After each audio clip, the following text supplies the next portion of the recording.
고려의 역사를 기록한 고려사와 고려사저료에는 도저히 양립할 수 없는 두 개의 세계가 공존하고 있습니다. 대외적으로 보낸 국서에는 자신을 고려 국왕이라 낮추어 부르며 신하를 자처하면서도 궁궐 안에서 행해진 제례나 노래 가사에는 천자 혹은 해동천자라는 표현이 당당하게 등장합니다. 이것은 단순한 형식의 차이가 아니었습니다. 강대국 사이에서 생존하기 위해 국가 전체가 하나의 정교한 시스템으로 작동했던 이중생활, 즉 외왕내제라는 통치공학의 실체였습니다. 중국의 황제들이 지켜보는 앞에서는 사대라는 명분을 내주었으나 개경의 황성 안에서는 독자적인 연호를 쓰고 황제의 명령인 칙을 내렸던 이 기만적인 외교 전략은 500년 고려 제국을 지탱하는 핵심 동력이었습니다. 안녕하십니까? 역사는 흐른다입니다. 고려가 구축한 이 이중적인 시스템은 태조 왕권 시대부터 그 기틀이 마련되었습니다. 고려는 고구려의 계승자를 자처하며 발해의 유민들을 포용했고 이는 자연스럽게 북방의 또 다른 주인이라는 의식으로 이어졌습니다. 광종대에 이르러 이러한 자부심은 구체적인 제도적 장치로 형상화됩니다. 광덕이나 준풍 같은 독자적인 연호를 사용한 것은 고려의 시간이 중국 황제의 하사품이 아니라 고려 스스로의 주권에 의해 흐른다는 선포와 다름없었습니다. 또한 개경을 황도로 서경을 호경으로 부르며 복수의 수도 체제를 갖춘 것 역시 황제국만이 누릴 수 있는 고유한 통치 형식이었습니다. 하지만 고려가 마주한 현실은 그리 녹록지 않았습니다. 북방에서는 거란이 요나라를 세워 중원을 압박했고 남방에서는 송나라가 문치주의를 내세워 고려를 외교적 파트너로 삼으려 했습니다. 이 거대한 세력들 틈바구니에서 고려는 어느 한쪽의 속국이 되는 길을 거부했습니다. 대신 그들이 원하는 명분은 빌려주되 내부의 실속은 철저히 챙기는 방식을 선택했습니다. 사료에 따르면 고려는 송나라와 외교를 할 때는 송의 연호를 썼으나 거란과 대립할 때는 거란의 연호를 쓰거나 혹은 고려만의 독자적인 기념법을 사용하기도 했습니다.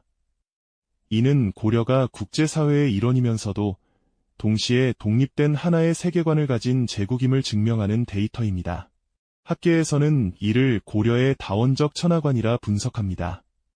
고려인들은 중국을 유일한 문명의 중심으로 보지 않았습니다. 고려는 자신들을 해동의 천자로 규정하며 송나라와는 대등한 문명국으로서 교류하고 거란이나 여진과는 무력과 외교를 병행하는 다각도의 생존수를 펼쳤습니다. 고려사의 기록에 등장하는 팔관회나 연등회 같은 국가적 행사는 단순히 종교적인 모임이 아니었습니다. 주변의 소국들과 여진의 추장들이 찾아와 고려왕에게 조공을 바치는 이 행사는 고려 국왕이 해동천자로서 만방의 할애를 받는 황제라는 사실을 대내외적으로 공표하는 정치적 무대였습니다. 이러한 이중 생활을 유지하기 위해 고려 조정은 극도의 보안 체제를 가동했습니다. 중국에서 사신이 당도하면 개경의 풍경은 하룻밤 사이에 바뀌었습니다. 황제를 상징하는 노란색 의복은 자취를 감추었고 궁궐의 명칭이나 격식은 왕실 수준으로 하향 조정되었습니다. 사료는 외국 사신들이 머무는 동안 관료들이 언행을 조심하고 기록물에 남겨진 황제국 체제의 흔적들을 황급히 가렸던 정황들을 암시합니다. 만약 중국 사신이 고려 왕을 향해 만세를 외치는 소리나 칙명을 내리는 광경을 직접 목격한다면 그것은 곧 외교적 마찰을 넘어선 전쟁의 명분이 될 수 있었기 때문입니다. 고려는 자존심을 지키기 위해 기꺼이 가면을 썼고 그 가면 뒤에서 제국의 실리를 축적했습니다. 우리가 현재 접하는 고려사는 조선 초기의 성리학적 가치관에 의해 재편찬된 결과물입니다. 이 과정에서 고려가 누렸던 황제국의 흔적들은 상당 부분 유교적 용어로 세탁되었습니다. 황제의 명령인 칙은 교로 고쳐졌고 황제의 아들인 태자는 세자로 격하되었습니다. 하지만 묘지명이나 불교 행사의 발언문, 그리고 당시의 유행가인 고려가요 속에는 여전히 천자나 황상이라는 표현이 지워지지 않은 채 남아있습니다. 이는 기록하는 자의 손길이 미처 닿지 못한 민중의 삶과 종교적 영역 속의 고려, 제국의 정체성이 얼마나 깊게 뿌리박혀 있었는지를 보여주는 실증적인 근거입니다. 비정한 국제관계 속에서 고려는 강대국에게 허울뿐인 명분을 내어주고 그 대가로 전쟁의 억제와 선진문물의 도입이라는 실리를 취했습니다. 그러나 그 모든 굴욕적인 사대 외교의 이면에는 개경의 황궁 안에서만은 누구보다 당당한 황제라는 내적 확신이 있었습니다. 이러한 강력한 정체성이 없었다면 고려는 북방 민족의 거센 압박 속에서 진작에 그 정신적 기반이 무너졌을 것입니다. 외왕내제는 고려라는 나라를 하나로 묶어주는 거대한 심리적 기제이자 현실적인 생존 가이드라인이었습니다.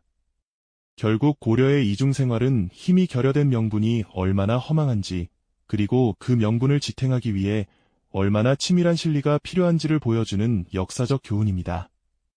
고려는 자신들의 군사력이 중국 본토를 장악할 수준이 아님을 냉철하게 인정했습니다. 하지만 동시에 자신들의 문명적 수준과 정치적 역량이 결코 누구에게도 뒤지지 않는다는 사실을 황제국 체제라는 형식을 통해 보전했습니다. 이 기만적이고도 치밀한 연극은 고려 중기까지 완벽하게 작동하며 동북아시아의 세력 균형을 유지하는 핵심 축이 되었습니다. 우리는 이 시기의 기록을 통해 오늘날의 외교적 지혜를 엿볼 수 있습니다. 상대가 원하는 명분을 주되 우리가 가져야 할 실질적인 권위는 절대 놓지 않는 것, 그것이 고려가 천년 전 거친 역사의 파도 속에서 살아남은 비결이었습니다. 고려의 외왕내제가 단순히 내부용 자부심에 그치지 않고 국제적인 생존 전략으로 기능할 수 있었던 이유는 고려 조정이 보여준 치밀한 행정적 위장술 덕분이었습니다. 사료를 분석해보면 고려는 국가의 모든 공적 기록과 상징물을 대내용과 대외용으로 철저히 분리하여 운영했습니다. 이는 현대 국가의 이중 장부 운영보다 훨씬 고차원적인 국가적 기만 행위였습니다. 특히 거란과의 전쟁 이후 고려가 거란의 연호를 받아들이면서도 내부적으로는 황제국의 격식을 전혀 포기하지 않았다는 사실은 고려 외교가 명분이라는 껍데기를 내주고 실리라는 알맹이를 얼마나 철저히 챙겼는지를 보여주는 결정적인 대목입니다. 거란의 사신이 개경에 도착했을 때 고려 관료들이 보여준 대응 방식은 사료 곳곳에서 은유적으로 묘사됩니다. 고려는 거란을 황제국으로 예우하며 그들의 연호를 쓴 국서를 전달했지만 정작 사신이 머무는 개경의 황성은 그 명칭부터가 거란의 질서에 도전하는 형태였습니다. 고려의 궁궐을 황성이라 부르고 왕의 거처를 만수전이라 칭하는 행위는 거란의 입장에서 보면 명백한 반역이었으나 고려는 사신이 지나가는 경로와 머무는 장소에서 이러한 표현들을 일시적으로 제거하거나 가리는 방식으로 충돌을 피했습니다. 이러한 위장술은 단순히 사신을 속이는 것을 넘어 고려가 거란의 속국이 아닌 대등한 파트너임을 내부적으로 확인하는 고도의 심리적 장치였습니다. 송나라와의 관계에서도 고려의 이중 생활은 빛을 발했습니다. 송나라는 문치주의를 숭상하며 고려를 문화적 동맹자로 여겼으나 고려가 내부적으로 황제 체제를 유지하고 있다는 사실을 어느 정도 인지하고 있었습니다. 하지만 송나라는 고려의 이러한 행태를 굳이 공론화하지 않았습니다. 북방의 거란을 견제하기 위해 고려라는 강력한 군사적 우방이 절실했기 때문입니다. 고려 역시 송나라가 자신들의 외왕내제를 묵인하고 있다는 점을 간파하고 송나라 앞에서는 지극한 사대를 표방하면서도 개경으로 돌아와서는 천자의 위엄을 과시하는 이중적 태도를 더욱 견고히 했습니다. 사료에 기록된 고려의 송나라 사신 접대 기록을 보면 고려는 송나라 황제의 권위를 치켜 세우면서도 고려왕이 주관하는 연회에서는 황제국만의 예법인 아악을 연주하며 자신들의 격을 낮추지 않았습니다. 여기서 우리가 주목해야 할 사료적 증거는 고려의 종묘제도와 제례 형식입니다. 고려는 오묘제를 채택했는데 이는 전형적인 황제국의 예법이었습니다. 제후국은 삼묘 혹은 사묘를 쓰는 것이 유교적 원칙이었으나 고려는 이를 무시하고 황제의 위계를 지켰습니다. 또한 하늘의 제사를 지내는 원구단은 고려, 국왕이 천명을 받은 천자임을 백성들에게 각인시키는 가장 강력한 시각적 도구였습니다. 거란의 군사적 압박이 거세지던 시기에도 고려가 원구단 제례를 멈추지 않았다는 기록은 외세의 침략보다 내부의 황제적 정체성 붕괴를 더 큰 위협으로 간주했음을 시사합니다. 이러한 기만적 연극이 가능했던 또 다른 배경은 고려의 강력한 군사력이었습니다. 외교적 수사만으로는 강대국들의 의구심을 잠재울 수 없었습니다. 고려는 여진 정벌과 거란과의 세 차례 전쟁을 통해 자신들이 결코 만만한 존재가 아님을 입증했습니다. 힘이 없는 상태에서의 외왕내제는 비웃음의 대상이 되었겠지만 강력한 정예병을 보유한 상태에서의 외왕내제는 강대국들이 고려를 독립적인 제국으로 인정하게 만드는 협상의 지렛대가 되었습니다. 거란이나 송나라 모두 고려가 내부적으로 무슨 호칭을 쓰든 그것을 문제 삼아 전쟁을 벌이기에는 고려의 무력이 너무나 부담스러웠던 것입니다. 고려사지에 기록된 관직체계의 변화 역시 이러한 이중성을 뒷받침합니다. 고려는 삼성육부라는 황제식 관제를 유지하면서도 대외적으로는 이를 조절하거나 명칭을 변경하여 중국의 눈치를 살폈습니다. 하지만 실제 기능은 황제국의 중앙 집권적 통치기구로서 완벽하게 작동했습니다.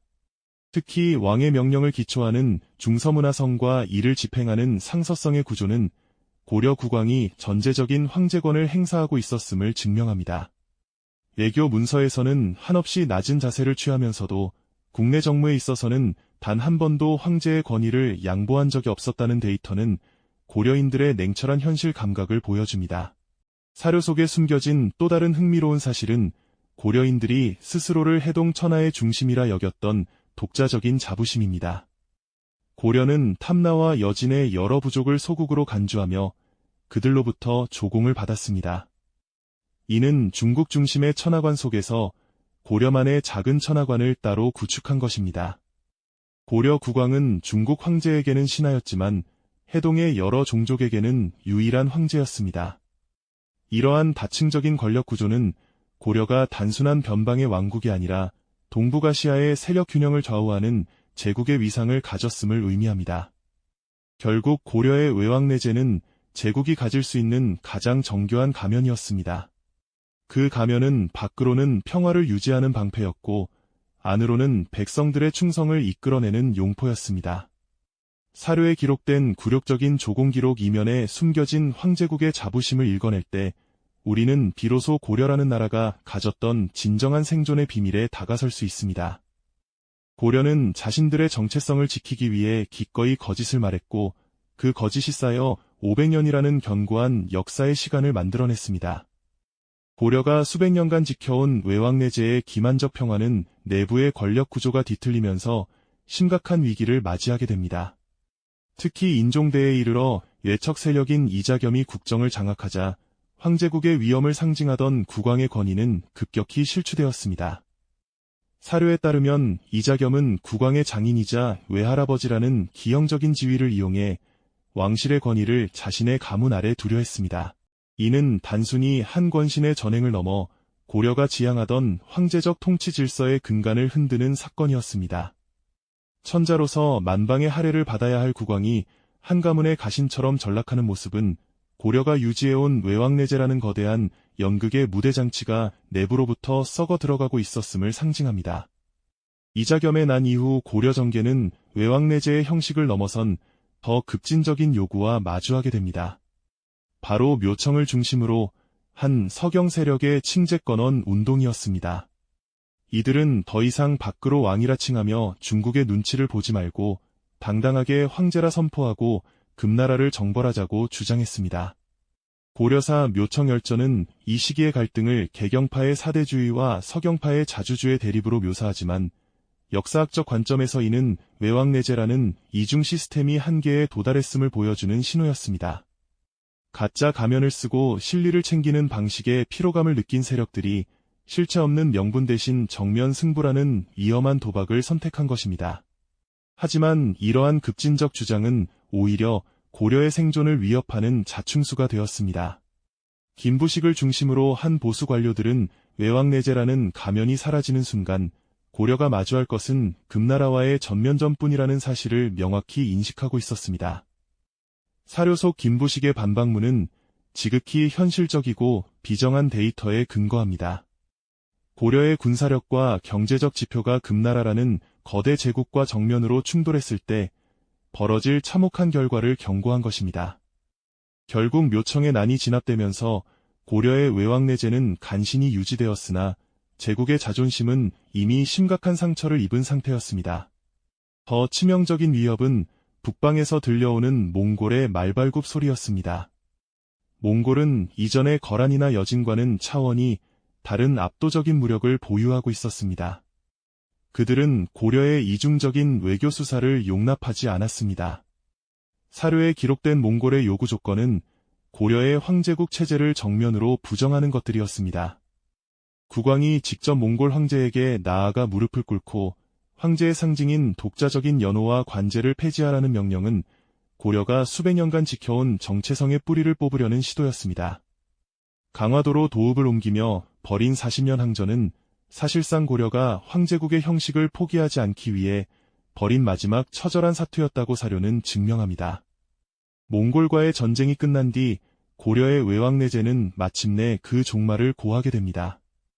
원나라의 부마국으로 전락한 고려는 더 이상 내부적으로도 황제의 칭호를 쓸 수 없게 되었습니다. 왕의 묘호에서 종이 사라지고 자를 붙인 왕호가 강요되었습니다. 황제의 명령인 칙은 왕의 명령인 교로, 태자는 세자로, 폐하는 전하로 격화되었습니다. 고려사유지에 기록된 관제 개편의 역사는 고려의 황제국 체제가 어떻게 하나씩 해체되고 지워졌는지를 보여주는 비극적인 명세서입니다. 제국은 더 이상 이중 생활을 할 수 있는 여유조차 박탈당했습니다. 역사학적으로 볼 때 외왕내제의 붕괴는 단순한 명칭의 변화가 아니라 고려라는 국가 유기체의 작동 원리가 완전히 바뀌었음을 의미합니다. 스스로를 천하의 중심이라 믿었던 자부심이 사라진 자리에는 외세의 간섭과 번문 세족들의 바로가 채워졌습니다. 사료는 이 시기의 고려 사회를 극심한 혼란과 도덕적 해이가 만연한 상태로 묘사합니다. 제국의 중심축이었던 황제권이 붕괴하자 지방 통제력은 약화되었고 백성들은 수탈의 대상으로 전락했습니다. 고려가 누렸던 그 화려한 이중 생활의 대가는 너무나 가혹한 현실로 돌아왔습니다. 그러나 우리는 사료의 행간에서 고려인들이 마지막까지 지키려 했던 자존심의 불씨를 발견할 수 있습니다. 원나라의 극심한 내정 간섭 속에서도 고려의 문인들은 끊임없이 제왕운기와 같은 역사서를 저술하며 고려가 단군 이래 독자적인 역사를 가진 제국임을 기록으로 남겼습니다. 형식을 빼앗겼지만 정신만은 빼앗기지 않겠다는 처절한 기록의 투쟁이었습니다. 이러한 정신적 유산은 훗날 공민왕이 반원 자주 정책을 펼치며 다시금 고려의 주권을 회복하려 했던 원동력이 되었습니다. 결국 고려의 외왕내제가 남긴 교훈은 명확합니다. 국가의 자존심은 외교적 수사나 화려한 호칭만으로 지켜지는 것이 아닙니다. 그것은 내부의 견고한 정치 시스템과 외부의 압박을 이겨낼 수 있는 실질적인 힘이 결합되었을 때만 유지될 수 있는 유리공예와 같습니다. 고려는 한때 그 조화를 완벽하게 이루어내며 동북아의 강자로 군림했으나 내부의 부패와 압도적인 외세 앞에 그 아름다운 가면을 내려놓아야 했습니다. 사료 속에 남겨진 황제국 고려의 흔적들은 오늘날 우리에게 국가의 격이란 무엇인가에 대한 무거운 질문을 던지고 있습니다. 고려의 외왕내제가 종말을 고한 사건은 단순히 관제의 격화를 넘어 한반도 역사에서 독자적인 천하관이 사라졌음을 의미하는 거대한 단절이었습니다. 원나라의 부마국 체제로 편입되면서 고려는 더 이상 해동천자라는 이름을 쓸 수 없게 되었습니다. 하지만 흥미로운 사실은 그 이후의 사료들에서 발견됩니다. 형식을 빼앗긴 고려인들이 선택한 것은 기록을 통한 정체성의 보전이었습니다. 이승유의 제왕운기나 일련의 삼국유사가 이 시기에 쓰였다는 점은 우연이 아닙니다. 겉으로는 원나라의 신하로 고개를 숙였으나 붓끝으로는 우리 민족이 단군 이래로 중국과 대등한 제국이었음을 끊임없이 증명하려 했습니다. 이는 외왕내제가 가졌던 정신적 유산이 외압에 의해 완전히 소멸하지 않았음을 보여주는 강력한 데이터입니다. 사료에 기록된 충렬왕 이후의 관제 변화를 보면 고려는 원나라의 감시 속에서도 황제국의 잔재를 유지하기 위해 필사적으로 저항했습니다. 원나라는 고려의 관직 명칭을 제후국 수준으로 낮추었으나 고려 조정은 내부 행정 실무에서 예전의 체계적인 관료 제도를 유지하며 국가의 골격을 지켜냈습니다. 이것은 실체 없는 저항이 아니라 언젠가 다시 제국의 지위를 회복하겠다는 전략적 인내였습니다. 실제로 공민왕대에 이르러 원나라의 세력이 약해지자마자 가장 먼저 행해진 조치가 황제국 관제의 복구와 독자적인 연호의 사용이었다는 점은 고려의 외왕내제가 억눌려 있던 자주성의 불씨를 천년 동안 보존해왔음을 입증합니다. 하지만 우리는 여기서 냉혹한 역사적 현실을 직시해야 합니다. 외왕내제라는 정교한 시스템은 결국 국가의 실질적인 무력이 뒷받침되지 않았을 때 얼마나 쉽게 무너질 수 있는지를 보여주는 비정한 사례이기도 합니다. 몽골의 압도적인 군사력 앞에 고려의 외교적 수사들은 힘을 잃었습니다.